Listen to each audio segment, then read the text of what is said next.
Hey, welcome back to Sitting with Ashley. I'm Ashley. This is Collective Coffee.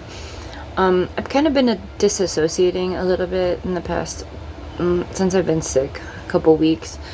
And I wanted to get on here and talk about some important things that are happening. I want to talk first about where I am in the geographic location of the world.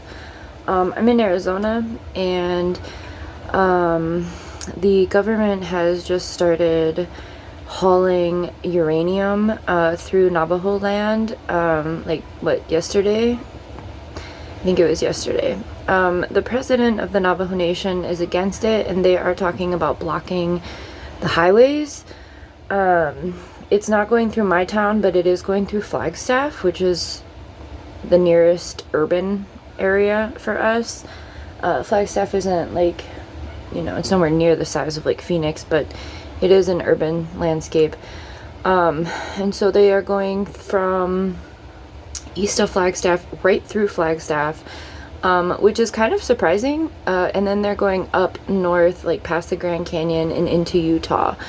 There's been a lot of organizing by folks against this movement, specifically indigenous folks, who don't want this to happen on the land. Uranium is something that folks out here in the Southwest who are native to this land have dealt with a lot.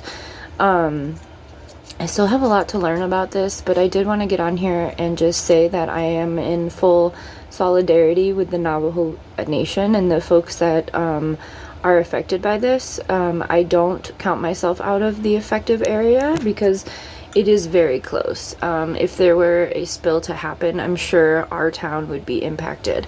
That's not the only reason to get involved in stuff, but I am just saying for scope.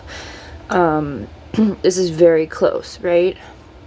And it's important to honor the folks who are indigenous to the land that you live on, and the actions that they're doing.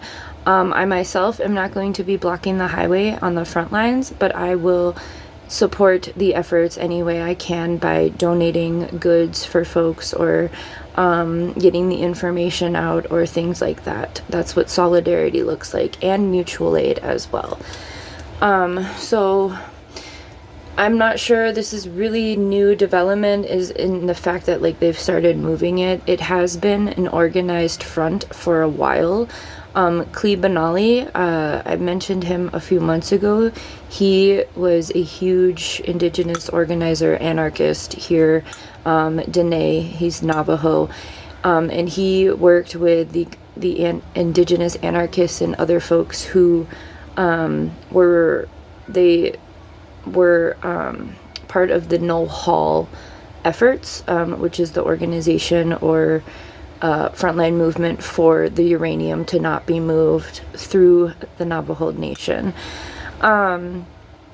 Also, one of the other things that Clee has passed away. He passed away. He was an incredible organizer, really, he was just a really great leader.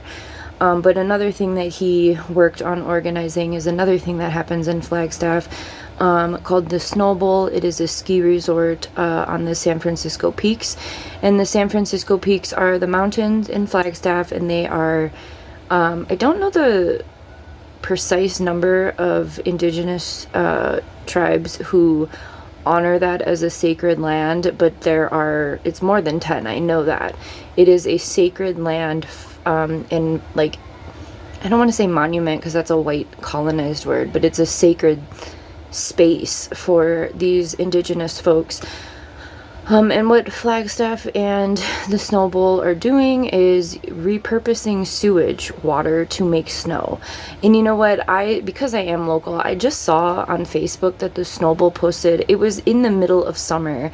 And Flagstaff is at a high elevation. It's out about 7,000. Where I'm at, it's about 5,000 elevation. But so Flagstaff has really intense winters for the most part. But they were advertising in the summer that they had snow on the mountain for folks to come and tourists and, rich folk to come and snowboard or ski or whatever. It's a ski resort.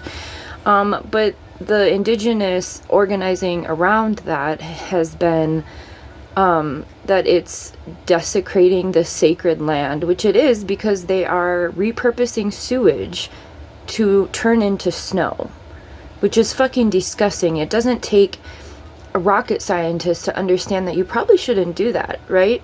I don't know the right language, but the processing of the water or whatever, I think it's repurposed. It might not be repurposed. But it's sewage water. And it's not like it's gray water, because our toilets and don't separate gray water, right? Like if you have a composting toilet that separates gray water, or like in our RV, gray water is like sink water, laundry water. Black water is toilet water. And so we don't really have those distinctions when you're hooked up to city piping and city sewage and stuff. So yeah, that's fucking disgusting. But I just wanted to put that here because those are two fights that are happening, organized actions and frontline initiatives that are happening within this area, the geographic location I am. I'm going to look more into what's going on with the uranium, because like I said, that just came out. I think I saw the president of the Navajo Nation's statement on that yesterday. So it's just now circulating TikTok and becoming widespread that what's happening with the uranium. But again, the organized efforts around this have been happening for a really long time, okay? It's not just Indigenous folks and Native folks and Navajo specifically have been fighting for this to not happen for a long time, okay? And then I also just wanted to touch on the Middle East. A Hamas leader was assassinated this week. What are you guys doing?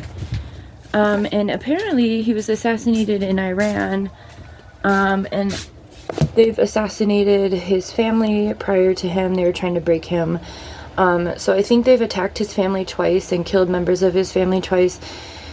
And then this week they bombed him, but he was in Iran. So Iran is pissed, obviously. But this man was the leader of, he wasn't the leader. He was doing Hamas negotiations. He was doing ceasefire negotiations on behalf of Hamas in Iran.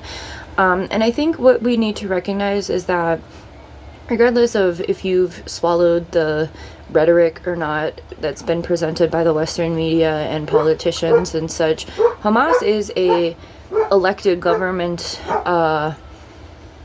entity, for lack of a better word. And so just because it's not a Western elected government doesn't mean that it's a terrorist organization. The West will always use those words.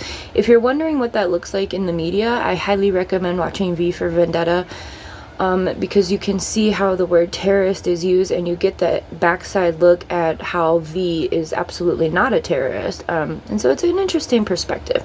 We're going to be watching V for Vendetta in my hidden messages and media course. Anyway, happy August. I just wanted to get on here. I'm going to be doing, like I said, I've been disassociated, and I've kind of been in Stars Hollow, which is where Gilmore Girls was taped. Kind of embarrassing, but I've never watched the show. I watched the season finale last night, and it was a great show, and I'm really happy I did that for myself. It felt good. I healed a lot of pieces of my mother wound by watching that show with my own mother. There's no relationship there. That's not a collective coffee topic. There's other things that I've been sharing that on, but I just wanted to share specifically about what's happening here in Arizona, and highly recommend that you check out first, where, like, what land you're on. I know when I was growing up in Wisconsin, in Green Bay, I was in Oneida Nation. So, look at the indigenous folks in your area, like, understand what land you're on. We're all on stolen land, and then do what you can to support the organizing efforts of the indigenous folks in your area. Or, in the very least, harm reduction and education for yourself. So, okay. Have a good one, y'all.